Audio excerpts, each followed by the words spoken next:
José Luis San Pedro es catedrático de Estructura Económica y se puede decir de él que ya ha pasado a la historia de los grandes economistas españoles, por ser uno de los introductores del análisis estructural de la realidad económica en los ambientes académicos de nuestro país. El profesor San Pedro es uno de esos escasos humanistas en la ciencia que saben combinar la exactitud y objetividad del conocimiento científico con una actitud literaria y filosófica ante la vida, razones por las que es conocido no ya solo en el campo de la economía, sino también en la literatura. Los alumnos de la UNED lo conocen, pues bajo su dirección se han redactado las unidades didácticas de Estructura Económica Mundial. Nos recibe el profesor San Pedro en su despacho del Banco Exterior, en donde vamos a charlar con él sobre el tema que desde hace ya bastantes años constituye el objeto primordial de su reflexión científica, el desarrollo económico. Pero no estamos solos para hablar de ese tema con el profesor San Pedro, sino que nos acompañan además don Ángel Viñas Mey, catedrático de Estructura Económica de la UNED, que también es un experto en temas de desarrollo. Posee amplia experiencia en el extranjero, en organizaciones económicas internacionales, y ha trabajado en la historia económica de España más reciente. Últimamente ha publicado un libro titulado Los pactos secretos de Franco con los Estados Unidos. También está con nosotros don José García López, que es profesor encargado de Estructura Económica Mundial en la misma facultad. En primer lugar, le quisiéramos preguntar al profesor San Pedro que nos explique el porqué de su especialización y preocupación primordial desde hace ya tantos años sobre temas de desarrollo económico. La explicación de mi interés por ese tema, en gran parte la ha dado usted ya al hacer esa presentación tan amable, porque si uno es humanista, y ya no sabe uno si ese adjetivo tiene un matiz peyorativo, no en este caso, pero otras veces sí, o no, pero a mí me honra mucho y yo lo enarbolo como una bandera. Si uno es humanista, entonces inevitablemente tiene que pensar en el sufrimiento ajeno, aparte del propio, y en el hambre, y esto nos conduce al tema del desarrollo. Pero hay otra razón, quizá más interesante desde el punto de vista científico y metodológico, y es el hecho de que no se puede ser especialista en estructura, no puede uno interesarse en problemas estructurales sin interesarse automáticamente, primero por cuestiones a largo plazo, que son esencialmente estructurales, y sobre todo por un tema como el del desarrollo económico, que es en el fondo el nombre que en nuestro tiempo se da al cambio estructural. Y entonces, por la doble vía del interés humano, de la pasión humana me gustaría más decir, y del interés científico, pues he acabado estudiando solamente dos cosas que son una misma: el problema del desarrollo económico, para el cual habría que inventar rápidamente otro nombre, y el problema de la teoría estructural. ¿Por qué dice usted que había que inventar otro nombre?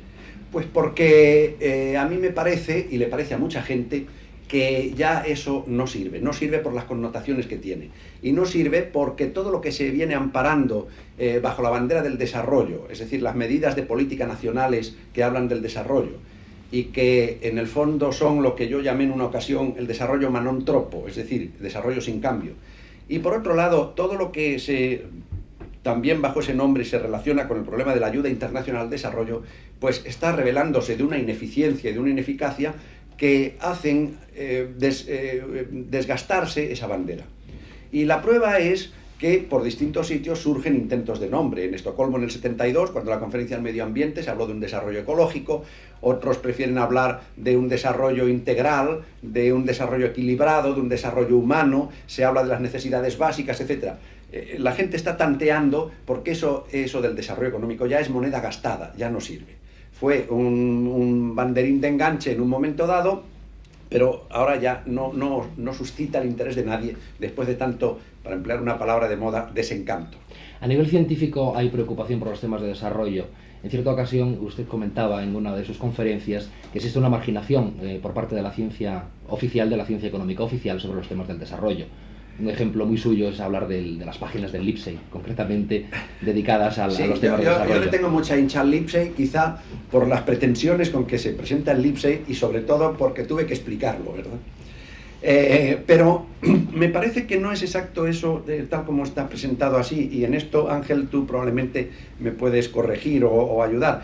Yo creo que sí hay un interés en todas partes por el desarrollo. La cuestión está en qué se entiende en cada sitio por desarrollo económico. Es decir, en las universidades, digamos, convencionales, que son las grandes universidades de mayor prestigio, sea en Estados Unidos o sea en Inglaterra o donde sea, se piensa en el desarrollo económico, pero en el fondo lo que están haciendo es teoría del crecimiento y no teoría del desarrollo.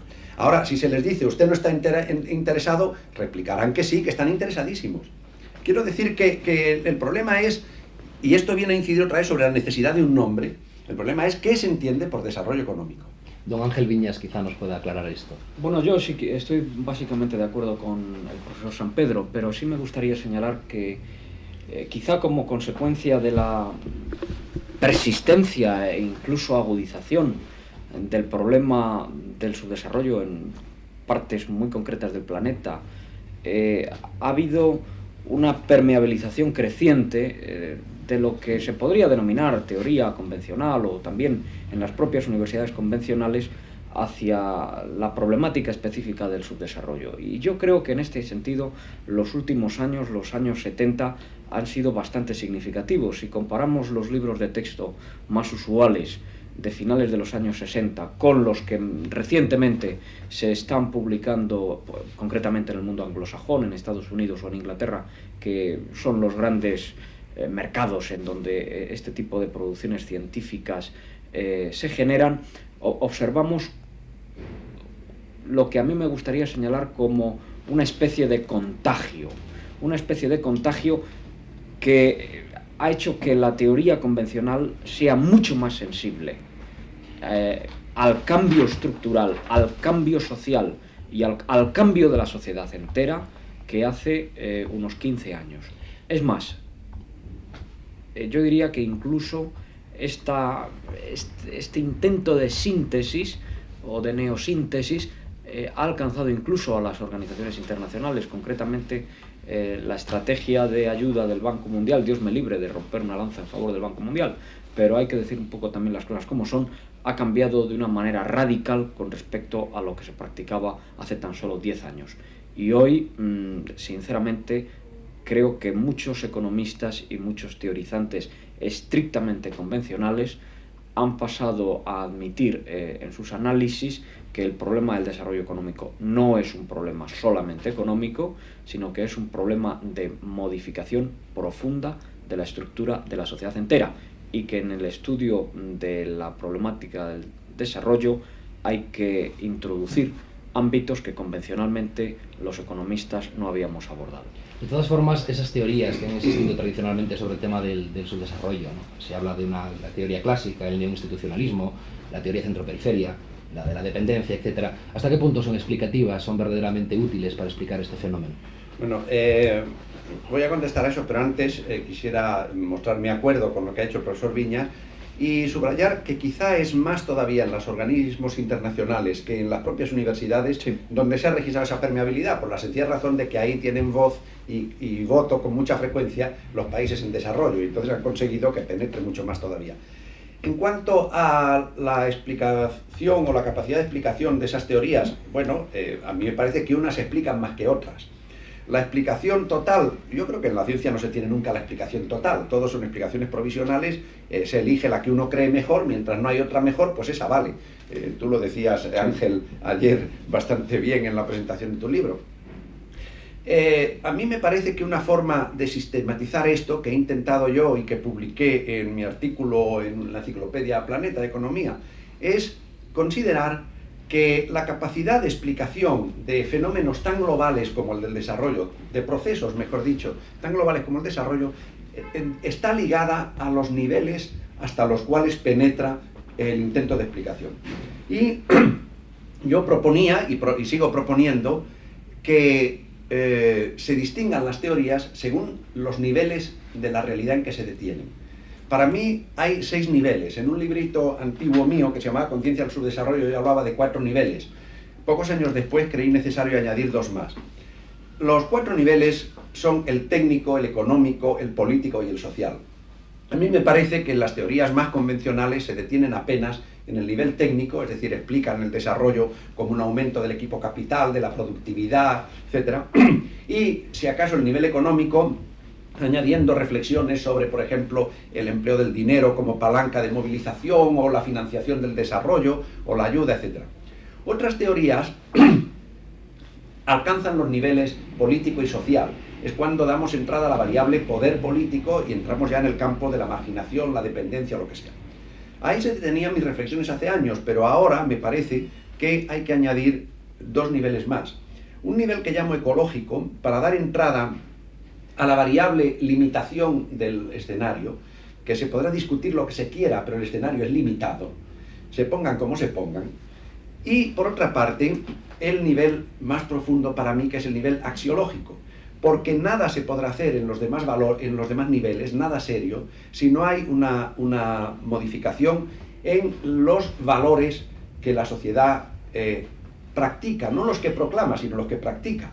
Porque en el mundo en que vivimos se proclaman los valores del Evangelio y se practican los valores del dinerito. De modo que es una cuestión de ese nivel. Y si no se baja hasta ese nivel, me parece muy difícil dar explicación de las cosas. Con relación al desarrollo económico, profesor García López, ¿piensa usted que existe una resistencia al cambio? Es un tema del cual se está hablando hace un montón de tiempo. ¿Y cuáles son los problemas por los cuales los países realmente no consiguen, dentro de que están hace años hablando del desarrollo económico, llegar a esas cotas o a esos cambios de estructura económica necesarios para estar en una situación diferente en la economía internacional? Bueno, realmente el profesor Sampedro acaba de señalar los obstáculos que hay para ese crecimiento más cambio, que es lo que se debe entender por desarrollo y no simplemente la primera parte.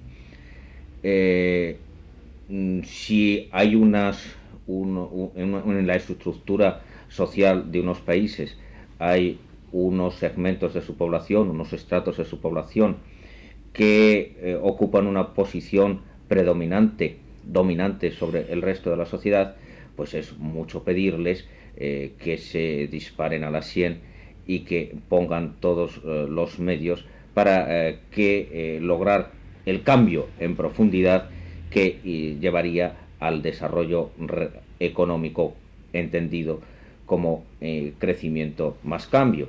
Están en esas oligarquías dependientes, en esas oligarquías que les está yendo muy bien y que desde luego no desean repartir en definitiva la tarta, perdiendo parte de su tarta entre todos.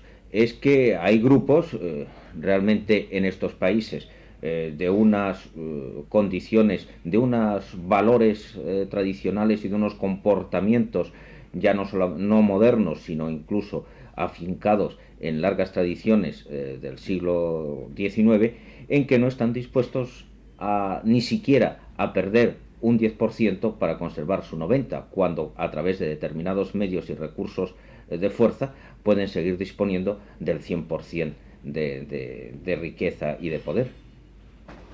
¿Existe algún problema? Es decir, con relación al desarrollo económico, ¿realmente es un valor deseable? Porque en muchos países que están defendiéndose posturas culturales tradicionales, pues parece que el desarrollo económico, tal y como funciona en la actualidad, los modelos que existen de desarrollo económico no son tan deseables. ¿Qué podrían decirnos con relación a esto? Bueno, yo me atrevería a decir que en estos momentos el desarrollo económico es un valor aceptable. Es un valor aceptable, es un objetivo por lo menos proclamado. Otra cosa es que se sienten las bases para que ese desarrollo y ese cambio estructural básico de la sociedad, que en definitiva conlleva la idea misma de desarrollo, pueda producirse. Pero en general, no, tanto a nivel científico como a nivel político, es un objetivo perfectamente definido y delimitado. Por otro lado, hay que tener en cuenta que las situaciones de desarrollo son muy disimilares, ¿no? Y que para ciertos países el dar una respuesta a la pobreza absoluta en que se debate en gran parte de sus poblaciones ha pasado a convertirse en un problema de primera magnitud. En este sentido, aun cuando se pueda discutir acerca de la eficacia de las políticas nacionales e internacionales que tratan de promover el crecimiento más el cambio, a nivel de definición de objetivos es un valor entendido. Bueno, a mí me parece que tienes razón, sobre todo en cuanto has matizado al final, ¿verdad? Es decir, no se puede generalizar. Yo estoy en contra del desarrollo económico entendido como crecimiento cuantitativo puramente de bienes y servicios, pero estoy en contra en los países donde se ha alcanzado ya un nivel muy alto de esa disponibilidad de bienes y servicios. Pero sería criminal, por emplear una palabra adecuada, discutir la conveniencia de aumentar los bienes disponibles en los países del Sahel, donde pasan hambre, ¿no? De modo que ahí realmente nuestros problemas, que pueden ser problemas de señoritos, por decirlo así, ¿verdad? Problemas de que tenemos demasiado, de la abundancia, del mercado, del despilfarro, del derroche. Allí la situación es completamente inversa. Allí se trata primero de comer y luego ya veremos qué se hace, ¿verdad? Pero el riesgo es, y yo también creo que la situación va evolucionando, esto se liga con lo que el profesor Viñas decía sobre la penetración de ideas diferentes en los medios más académicos convencionales, digo que el riesgo es, aunque insisto en que esto creo que va evolucionando, que esos países vean la solución en la imitación de lo que han hecho los países más adelantados, porque creo que el ideal sería aspirar a resolver los problemas de escasez más agobiantes del hambre y de la escasez en todos los aspectos, pero sin incurrir en otras consecuencias. Habría que ver si esto es posible o no es posible, ¿verdad? Pero por de pronto habría que intentar no destruir cierto tipo de identidades culturales que proporcionan satisfacciones no medibles, pero reales. Ahora, insisto, el problema de comer es primordial. Primum vivere de inde filosofare, ¿no? Es decir, sin animal no hay hombre y lo primero es el animal. Con relación a estos temas del desarrollo hay un problema terminológico, de lenguaje. Se habla de modernización, se habla de desarrollo, se habla de crecimiento. En épocas históricas pasadas se hablaba de progreso, quizá en el siglo XIX, con la ilustración, después de la Ilustración, etc. ¿Cómo se podía clarificar toda esta terminología? ¿Qué es la modernización, por ejemplo, entendida como innovación técnica simplemente? Bueno, yo diría que esos términos no se suelen utilizar en el campo estricto de la ciencia económica. La modernización es más bien un concepto sociológico o politológico. En realidad, los dos conceptos claves en ciencia económica son crecimiento y desarrollo. El progreso, como acaba de señalar usted, es una idea algo más antigua, que, aun cuando indudablemente posturas relacionadas con la modernización y con el progreso inspiran los valores que aletean detrás de las construcciones teóricas de los economistas. Pero creo que hay ya ahora una suficiente experiencia como para desde la estricta cota del economista entender que la modernización es un concepto bien no equiparable al de desarrollo. No, a mí me parece, no sé si estamos de acuerdo, me parece que es una componente del desarrollo, tal como se entiende, ¿verdad? No es un sustitutivo, ni equiparable, ni un sinónimo, ni nada. Estoy de acuerdo, la cuestión está en el desarrollo y el crecimiento. Sí, porque el concepto de paso hacia un sistema hacia una sociedad más moderna implica unos cambios. Yo lo veo desde el punto de vista del cambio de los valores, y en una sociedad tradicional con unos determinados valores no se están dando las premisas para el paso a la fase económica, al concepto económico de desarrollo. Hay conceptos más técnicos con que se habla de desarrollo global, de desarrollo armónico, de desarrollo equilibrado, desequilibrado. ¿Nos podrían aclarar un poco también esta terminología? Yo creo que es muy difícil aclarar eso, porque es más confusa, porque además está en gestación. Yo creo que esos términos, como otros que yo mencioné al principio, son la expresión del deseo de un nuevo nombre, mucho más que intentos de dar precisiones.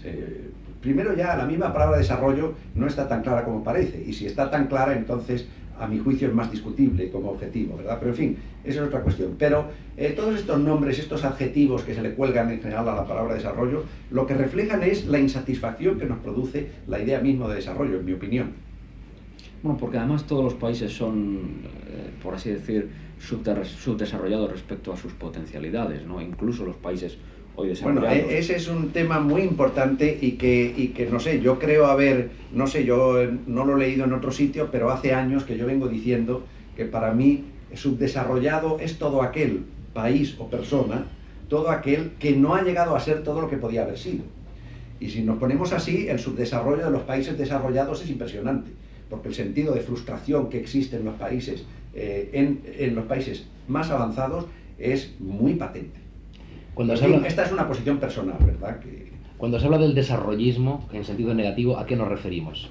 Bueno, eso ya es que en cuanto a una cosa, eso está más claro. Sí, además, usted fíjese que en cuanto a cualquier cosa se le cuelga el sufijo ismo, ya se ha fastidiado. Es decir, el ismo petrifica, ¿verdad? El consumo, pues está bien. El consumismo ya está mal, ¿verdad? La patria, puede que esté bien, es una palabra que yo no uso nunca porque tiene unas connotaciones muy especiales, yo prefiero decir el país, pero en fin, la patria, bueno, pase, ¿verdad? Pero el patriotismo, ya eso es grave, ¿verdad? Eso es peligroso. Y cosas así, porque entonces se convierte inmediatamente en una especie de doctrina, y de la doctrina al dogma no hay más que un paso.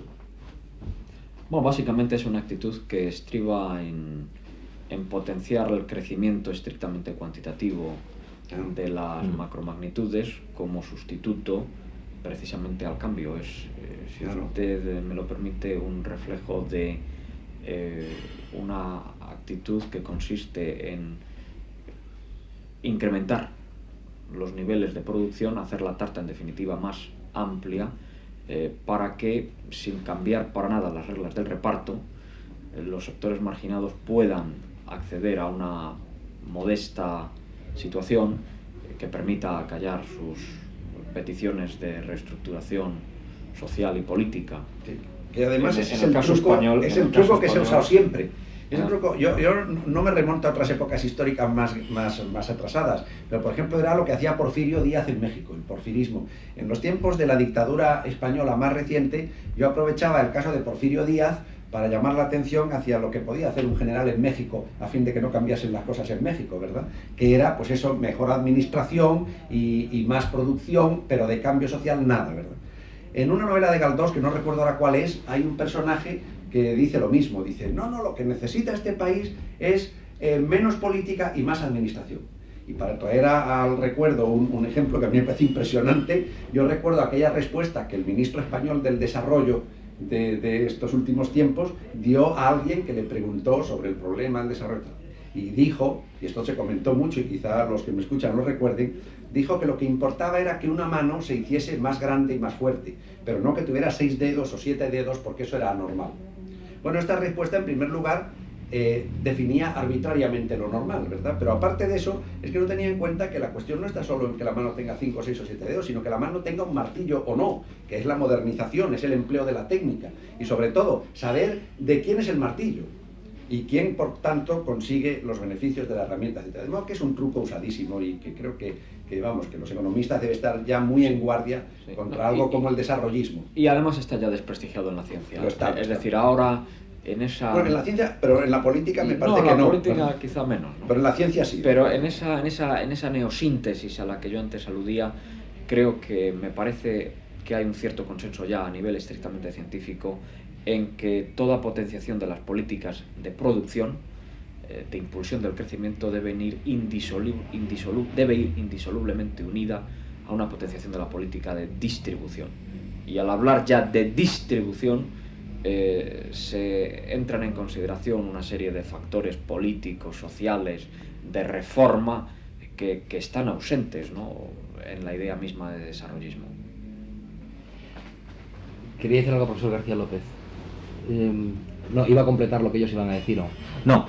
Bueno, entonces podemos pasar a otro tema, que es si existe un enfrentamiento entre la interpretación que realizan, por ejemplo, los ecologistas o los especialistas en ecología con relación a la que realizan los economistas sobre este tema. Es decir, después de los informes del Club de Roma, de Meadows, etcétera, etcétera, pues parece que ellos tienen una perspectiva metodológica de construcción de modelos globales que algunas veces ha, de alguna forma, supuesto un enfrentamiento con la visión de los economistas.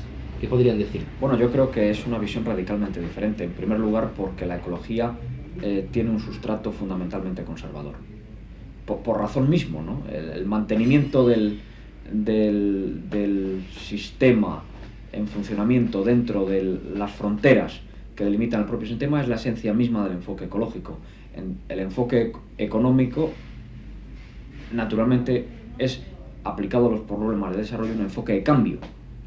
Entonces ahí hay un choque implícito, lo cual no significa que no haya una posibilidad de coordinación y de compenetración entre la ecología y la economía. Pero tal y como ha sido practicada, tal y como ha sido mayoritariamente practicado el enfoque ecológico, yo diría que hay una contradicción muy abierta con el trabajo y las aspiraciones de los economistas.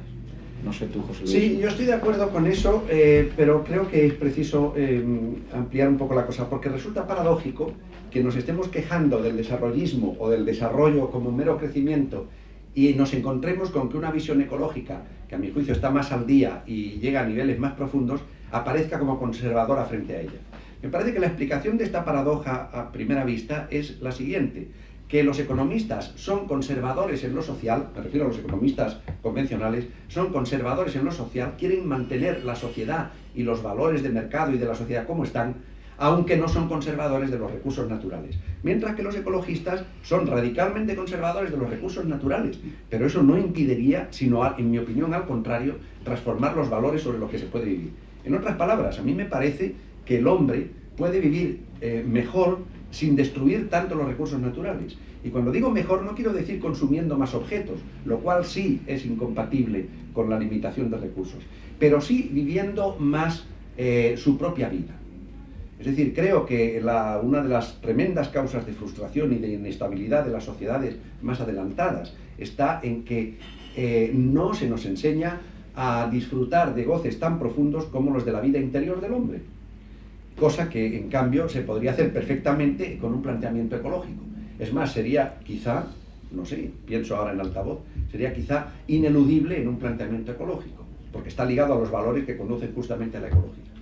¿Podría haber entonces un concepto de desarrollo ecológico frente a un concepto de desarrollo económico? Bueno, eso ya está acuñado. Ya está acuñado. Un ecodesarrollo. Hay un ecodesarrollo y eso ya es un término empleado, ¿verdad? Lo que no estoy muy seguro es de si se practica, pero vamos. No, empleado sí. ¿Y existe, profesor San Pedro, una conciencia del subdesarrollo, que es uno de los títulos de uno de sus libros?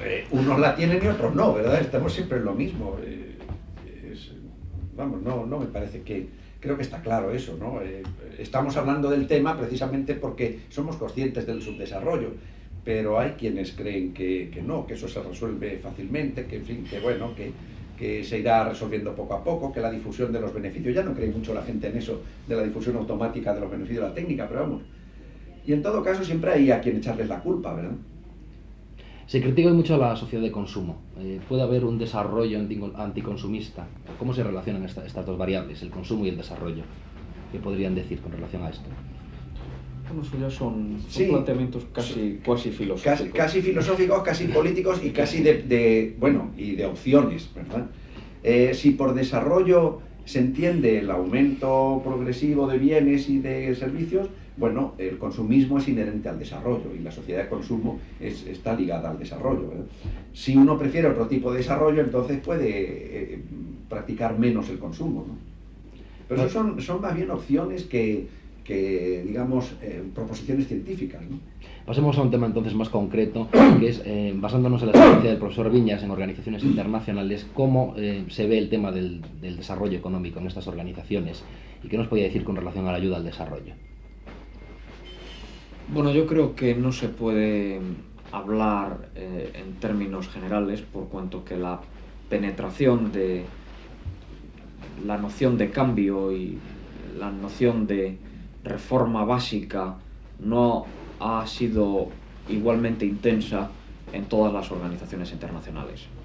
Así, por ejemplo, creo que aquellas, como antes acababa de señalar el profesor San Pedro, en las que tienen mayor presencia los países subdesarrollados mismos, por la fuerza de las cosas, han sido más permeables a los nuevos planteamientos, en tanto que aquellas otras en donde los países industrializados pues han dominado el cotarro, pues las posiciones conservadoras han podido mantenerse más tiempo.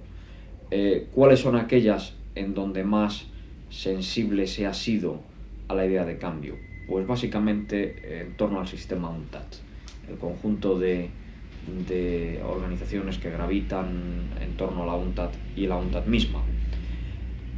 En el Banco Mundial, sobre todo después de la presidencia de Robert McNamara, todavía es pronto para afirmar si el nuevo presidente va a imprimir una nueva filosofía económica a la actuación del banco, pero ciertamente a lo largo de los últimos 6 u 8 años el Banco Mundial ha sido un centro bastante experimentador en la aplicación de nuevos planteamientos metodológicos y de nuevas directrices en política de desarrollo multilateral. Bueno, la ayuda realmente no resuelve los problemas, incluso para muchos autores los agrava. En cualquier caso hay una constatación evidente, y es que los montantes de ayuda transferidos de los países industriales a los países subdesarrollados no han cubierto las necesidades de esta, no han cubierto los objetivos proclamados por Naciones Unidas, no han generado el entusiasmo político o la anuencia social necesarias para ponerlos en práctica. La ayuda en sí no es una palanca de desarrollo. Muchos economistas afirman incluso que puede tener efectos desmoralizadores, pero aún dejando de lado esta discusión, lo cierto es que los objetivos cuantitativos mínimos no se han alcanzado. En realidad, sin despreciar la necesidad o la conveniencia de poner en práctica ciertas políticas de ayuda, y habría también que definir qué se entiende por ayuda, porque si la ayuda es la mera transferencia de recursos financieros, eso realmente no sirve para mucho. Si por ayuda entendemos, por el contrario, la adaptación de tecnologías, la formación de mano de obra, el desarrollo de la destreza de la población, la intensificación del intercambio científico-cultural, quizá entonces la noción de ayuda tendría connotaciones menos desfavorables, pero los países subdesarrollados, como decía, no se plantean, creo yo, en su confrontación con los países industriales el problema en términos de ayuda, sino de un tratamiento más igual. Ángel, tú que has seguido de cerca los problemas del comercio exterior en relación con el subdesarrollo y las ayudas, los países más industrializados, en los últimos años en que la crisis ha agravado la situación, creo yo,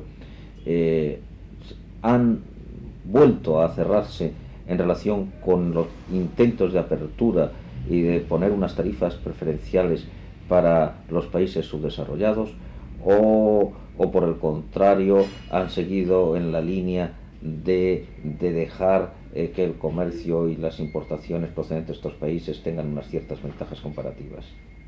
Bueno, yo diría que precisamente el terreno de los intercambios comerciales es el único ámbito en donde se han hecho progresos a nivel conceptual y a nivel institucional. A nivel institucional, en la medida, por ejemplo, en que después de larguísimas discusiones hay un comienzo de acuerdo con el Programa Integrado de Productos Básicos de la UNCTAD y la creación del Fondo Común. Anteriormente, con el establecimiento de la parte cuarta del Acuerdo del GATT de 1968 y la creación de los diversos sistemas de preferencias generalizados. A partir de 1975 con la Convención de Lomé y con las diversas modalidades de establecimiento de financiación compensatoria de las fluctuaciones de ingresos por exportación, tanto en el Fondo Monetario como en el sistema STABEX de la propia Convención de Lomé. A nivel conceptual e incluso institucional se han hecho progresos. A nivel real, entiendo por nivel real, realmente el alcance efectivo de estos progresos, en la medida que han contribuido a favorecer las exportaciones de los países subdesarrollados y la diversificación de sus estructuras exportadoras, creo que los avances son algo más lentos, bastante más lentos. Se ha puesto en práctica de entrada un sistema de proteccionismo selectivo, precisamente para evitar las consecuencias sobre los procesos de asignación de recursos en aquellos sectores más sensibles a la concurrencia de los países en vías de desarrollo y por consiguiente se han amortiguado los efectos benéficos de una intensificación de los intercambios.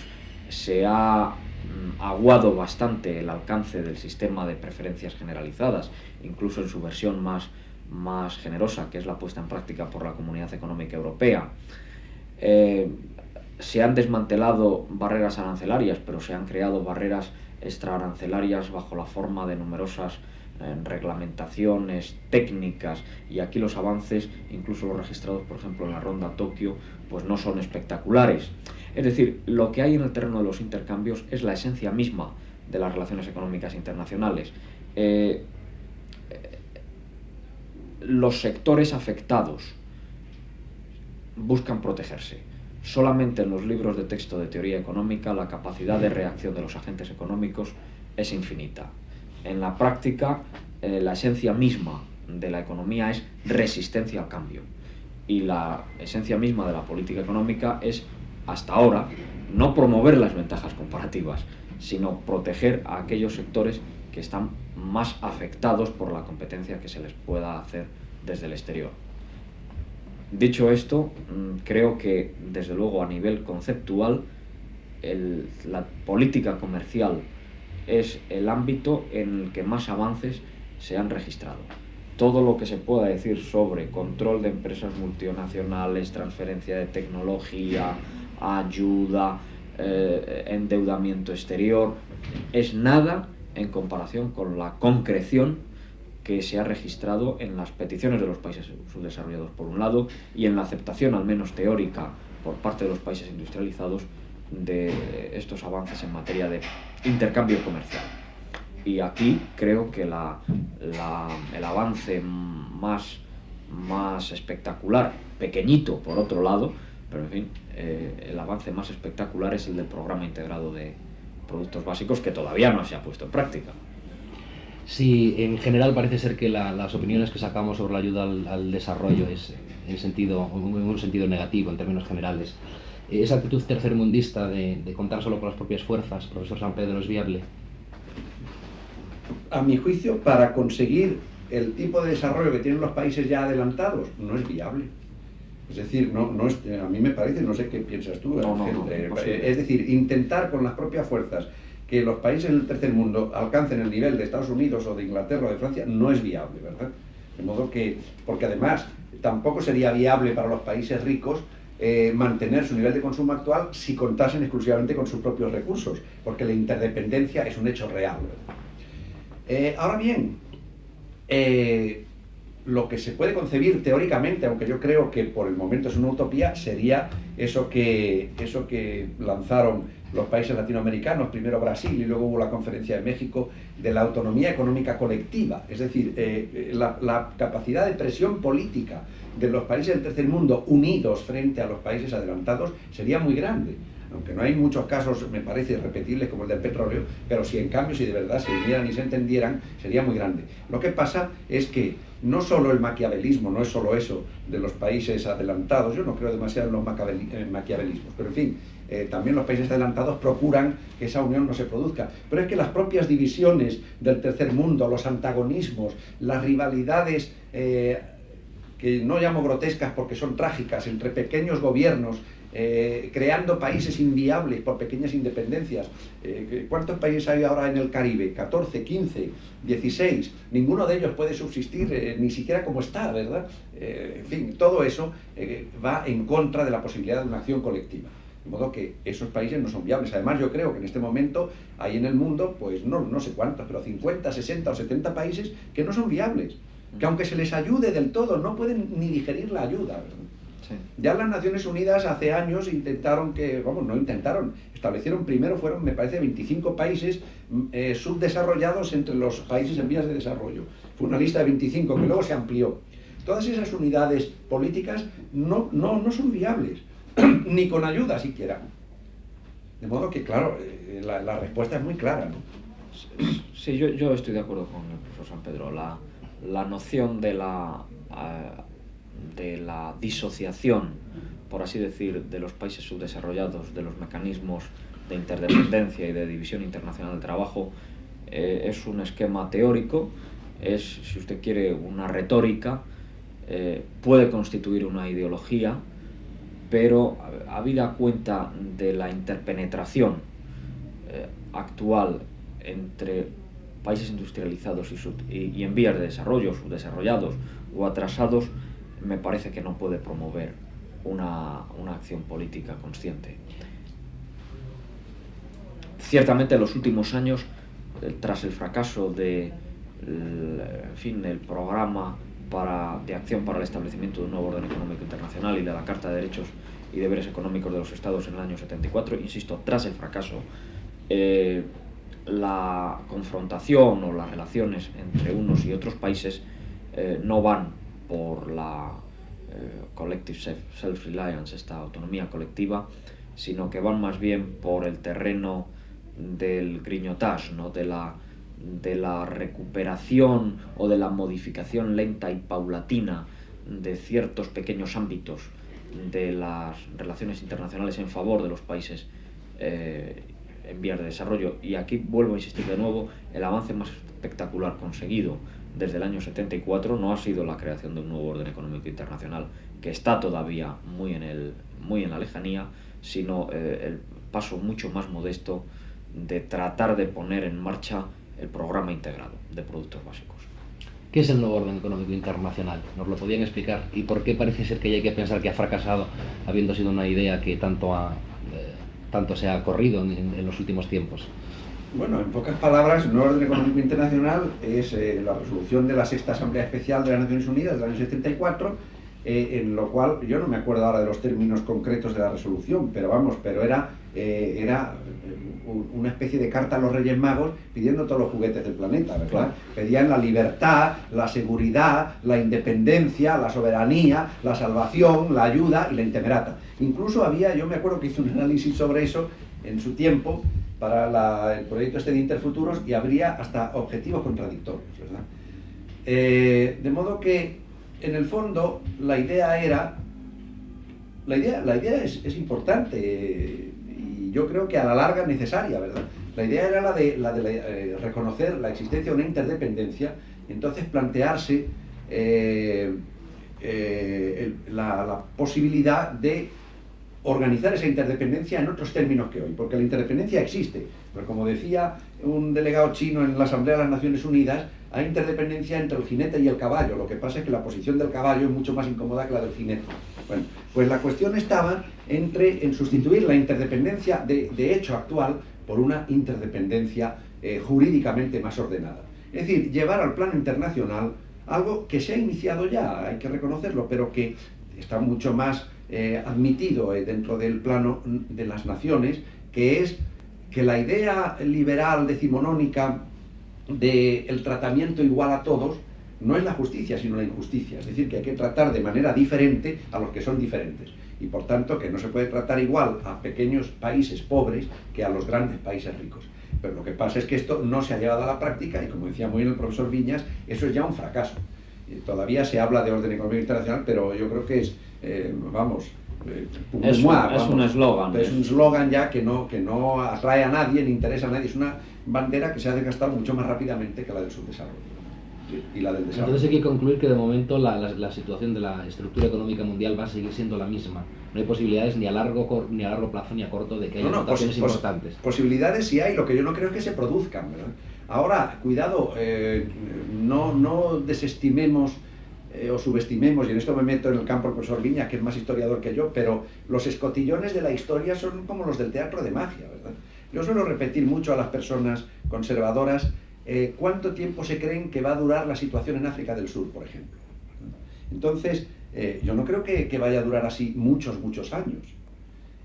Y un basculamiento de África del Sur puede ser un hecho muy significativo. Yo recuerdo a estas personas que la batalla, la frontera, la línea entre unos países y otros, en fin, o una línea de guerra, habría que ponerse de acuerdo sobre quiénes estaban, pero en fin, el punto clave de la tensión mundial era el Vietnam hace 10 o 12 años, ¿verdad? Y ahora pues ya es el Irán, y es Angola, y es Somalia, y es Eritrea, es decir, se ha desplazado a África. Bueno, pues estos señores que no quieren ver nada, que piensen. De modo que posibilidades las hay. Ahora, lo que yo no espero, y en eso me uno a lo que decía el profesor García López hace un momento, es que los ricos, para hablar con claridad, sean tan inteligentes como para sacrificar el 10% a fin de conservar el 90%.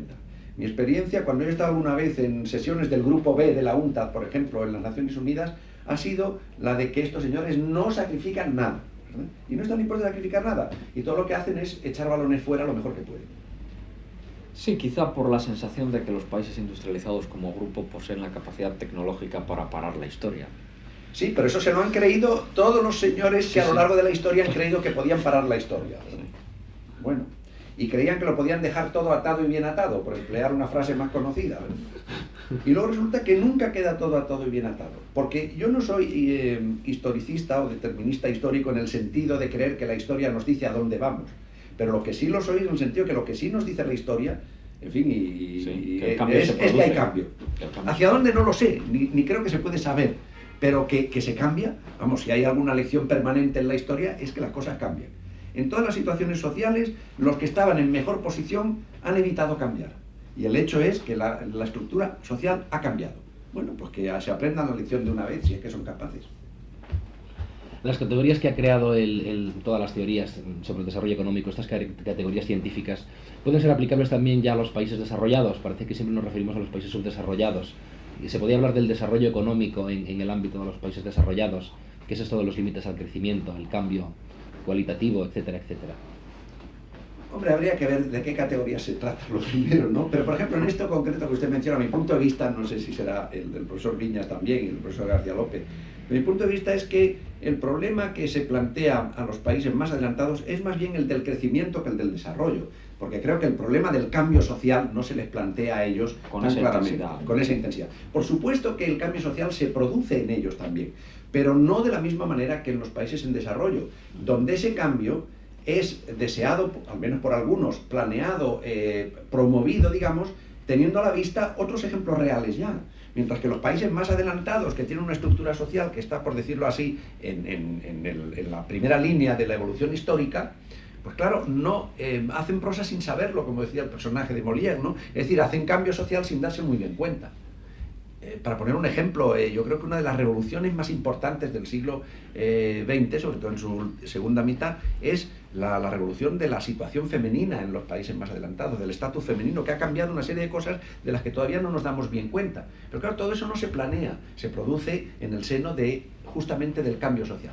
En cambio, la situación de los países subdesarrollados es tener a la vista un par de modelos o tres. Antes era únicamente los países ricos capitalistas, luego fue también la Unión Soviética. Ahora yo no sé si alguien mira a China o no mira a China, no lo sé, ¿verdad? O a los países del este europeo, de Polonia o de Yugoslavia o lo que sea. Pero tienen ahí unas perspectivas mucho más concretas. Entonces, claro, el problema del crecimiento se complica con el problema del cambio. Aparte del otro factor de propulsión, que es la insatisfacción de la situación en que viven, ¿no? Sí, yo no sé lo que pensará el profesor García López, pero vamos, yo diría que básicamente en los países industrializados lo que se plantea fundamentalmente son cuestiones de optimización, de reasignación fluida de recursos, de eficiencia, que incorpora naturalmente dimensiones cualitativas. Es decir, no es una política, vamos, no es un crecimiento cuantitativo estricto, ¿no? Sino también incorporando dimensiones cualitativas. En tanto que en los países en vías de desarrollo el problema es crecer también, ¿no? Es decir, no solo distribuir mejor, hacer el cambio, también crecer. Esa situación ha sido naturalmente, al cabo de un largo periodo histórico, superada en los países hoy industrializados. Yo lo que temo en estos momentos en que se ha centrado, no en una etapa, en unos momentos de crisis, ya no se puede hablar de crisis, una crisis desde el año 73, sino una etapa de inflexión en la historia y vamos hacia otras etapas absolutamente distintas de las pasadas, es que en los países más avanzados e industrializados, en que su desarrollo actual y la situación de toda su población actualmente está basada en una determinada estructura mundial de la economía, ante los cambios que ha puesto la espoleta en los países de la OPEP, se quiera en estos países por las clases dirigentes, por los que en estos momentos dominan su economía, hacer gravitar sobre la culpa de los países productores de primeras materias y fundamentalmente de productos del petróleo, las incomodidades, los peligros, la situación actual en los suyos propios para intentar encerrarse y cerrar y ponerse más duros respecto a los países subdesarrollados, haciendo cambiar la toma de conciencia en sus poblaciones ante el peligro propio, olvidar la situación de los países subdesarrollados. Bueno, eso ya se ha producido. Eso ya se ha producido.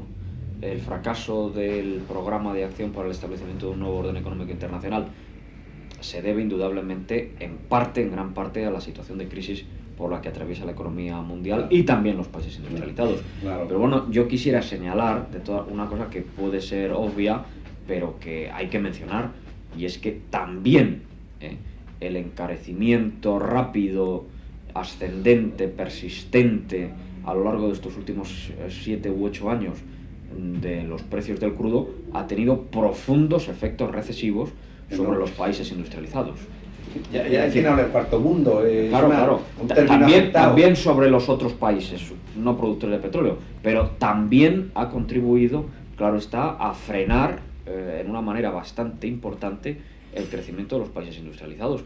Y bueno, los países industrializados pues han respondido condenando, claro está, oponiéndose en bloque a las peticiones de los países subdesarrollados, que por otro lado siguen, a pesar de todas las divisiones, amparando, digamos, de una manera suicida, me parece, la política de encarecimiento del crudo de los países de la OPEP. La solidaridad puede ser retórica, pero a veces se manifiesta en los foros internacionales con bastante intensidad de los países del tercer mundo que amparan la extorsión de los países de la OPEP, y estoy utilizando ya vocablos con cierto contenido emocional, no favorece precisamente el diálogo norte-sur. Al contrario, lo han crespado, pero insisto en que quizá la crisis internacional no pueda explicarse indudablemente solo por el encarecimiento del petróleo, pero el encarecimiento del petróleo ha dificultado enormemente todo el proceso de ajuste y además ha introducido tendencias recesivas e inflacionistas en los países industrializados muy importante. Cierto. ¿Cómo se relacionan estos conceptos? Hambre, crecimiento de la población mundial, desarrollo, subdesarrollo. Están muy relacionados. ¿Cuál es el desafío de la economía internacional para el año 2000? Es que en fin, que por un lado los términos que usted ha mencionado pues tienen una relación obvia, ¿verdad? Si aumenta la población y no aumenta la producción, aumenta el hambre, etcétera. En fin, no me parece que eso sea algo en que deba uno detenerse mucho, pero para mí el gran desafío es un desafío esencialmente institucional. Es decir, a mí me parece que las instituciones mundiales y nacionales, llamando instituciones a todo, es decir, a las relaciones entre países, a la distribución del poder político, a las relaciones dentro de los países, a los sistemas capitalista y socialista, al modelo industrializado o no, ¿verdad? Es decir, a la manera de vivir, eso me parece que está retrasado respecto a la realidad de otros factores históricos. Me parece que el gran reto de aquí al año 2000, y me temo que a más adelante, sea organizar el mundo de otra manera y organizar la vida en los países de otra manera. Creo que es el gran problema, ¿no? Bien, pues si tienen algo más que añadir, si no, vamos ya. Yo quisiera decir una cosa, sí, que me parece importante, y además que además tenemos aquí al profesor Viñas y yo quiero aprovechar su presencia, ¿no? A mí me parece, y puesto que estamos hablando para estudiantes de la economía o para estudiosos de la economía, me parece que lo que tendrían que hacer los estudiantes y los estudiosos de la economía es hacer un poco de lo que hace el profesor Viñas, ¿verdad? Es decir, tratar de saber, perdóname, esto no es un elogio, esto no es un elogio a la persona, esto es un elogio a la orientación de la que yo he participado con mucho menos esfuerzo que tú y mucha menos dedicación, pero es que yo creo que no se puede de ninguna manera hacer economía ni saber economía sin introducir una visión histórica, y sobre todo una historia reciente. No se puede comprender la vida española sin la historia de los últimos 40 años de España, que como decía no hace mucho el profesor Viñas, está todavía en enorme parte por hacer. No se puede manejar la ciencia social sin enfoques, o al revés, solo con enfoques puramente técnicos, porque entonces el economista se reduce a un ingeniero esencialmente de factores y de componentes monetarios y financieros. Cosa contra la que no estoy, cosa que es importantísima, cosa que es esencial, cosa sin la cual no se puede dirigir hoy un país. Técnicos de la gerencia de la moneda y de las finanzas y de todo eso son muy importantes, pero lo que no se puede es con eso solo pretender comprender el desarrollo económico. El desarrollo económico es un proceso histórico, es un proceso en la historia, y sin primero una visión histórica, y segundo, una información histórica, un análisis histórico, una interpretación y una documentación histórica, no se puede hacer desarrollo económico ni se puede pretender dirigirlo. Creer que con el equipo de los modelos keynesianos o no, o friedmanianos, bueno, eso ya es de risa, ¿verdad? O friedmanianos o no, todo eso, se puede dirigir el desarrollo económico, eso es demencial. Un proceso histórico, un proceso social, requiere una visión histórica. Y yo celebro que haya personas que se dediquen a la historia, como el profesor Viñas, con la seriedad, con el rigor y con la objetividad dentro de los juicios de valor que él mismo explicita, ¿verdad?, con que él lo hace. Y yo creo que hay que repetir a los economistas que no descuiden la historia, que sin historia no pasarán de ser ingenieros monetarios. Dicho esto, sin el menor desdén. Sí, yo estoy básicamente de acuerdo. Bueno, eso fue la gran lección que nos enseñó Schumpeter. Claro, claro. Y que no solamente se refiere al problema del desarrollo y del subdesarrollo, sino a todos los problemas que sean complicados, la inflación, claro, el paro. claro. ¿Cómo lo vamos a resolver si no conocemos Claro. todas sus interdependencias y todas las Vamos, variables? creer que la están inflación detrás? se afronta con las ideas de don Milton Friedman, vamos, eso no lo creen más que en Estocolmo. Los señores del Nobel, vamos. Bien, Si yo fuera antiamericano, para terminar con una broma, y no lo soy, ¿verdad?, me reventará más o menos a veces lo que decide el gobierno de los Estados Unidos, pero no tengo nada contra los americanos. Pero si yo lo fuera, lo peor que les podía desear es 4 o 5 años de política rigurosamente dirigida por el señor Friedman, sin concesiones a ninguna otra cosa. A ver qué pasaba. bien, pues con esto ponemos punto final a nuestro coloquio, en que agradecemos a estos profesores de estructura económica su participación en el mismo y deseamos que en otras ocasiones pues vuelvan a